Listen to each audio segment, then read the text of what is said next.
Olá pessoal, tudo bem? Então hoje eu vou falar de um tema um pouco diferente do que vocês já ouviram. Devem ter ouvido falar de uma frase: todo cliente tem razão. Mas nem sempre é verdade. Aí você vai me falar: "Oh, como assim?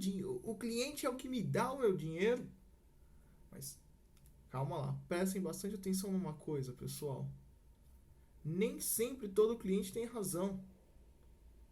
Então, imagine a seguinte situação: vendedor e cliente.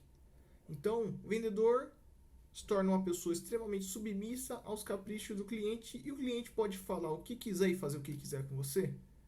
Você acha que isso é certo? Por alguns trocados? Não acho que isso seja alguma coisa certa. Por que eu não acho certo? Porque isso cria um ciclo.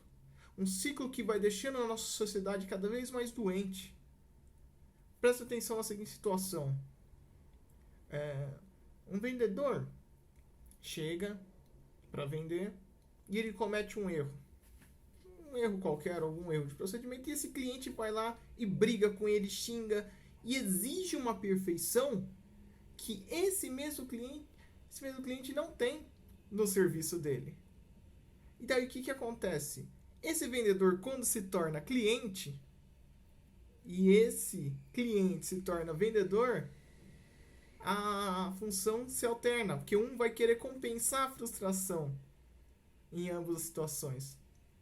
Então a gente tem que parar com isso, porque isso é um fator gerador de estresse e a gente pode influenciar isso tanto internamente na empresa quanto externamente, sendo cliente, né? Ou seja, diretamente ou indiretamente a gente está influenciando. Então devemos seguir aquele velho e bom bom não, excelente princípio: gentileza gera gentileza. Vamos entender o outro lado, vamos entender que quem está do outro lado é um ser humano, independente se você está na posição de vendedor ou cliente. Essa é a melhor maneira para você ter uma relação comercial próspera, produtiva e que vai gerar um bem em geral e não somente naquele momento em que você está fazendo aquela pequena transação, ou mesmo uma grande transação, se for o caso.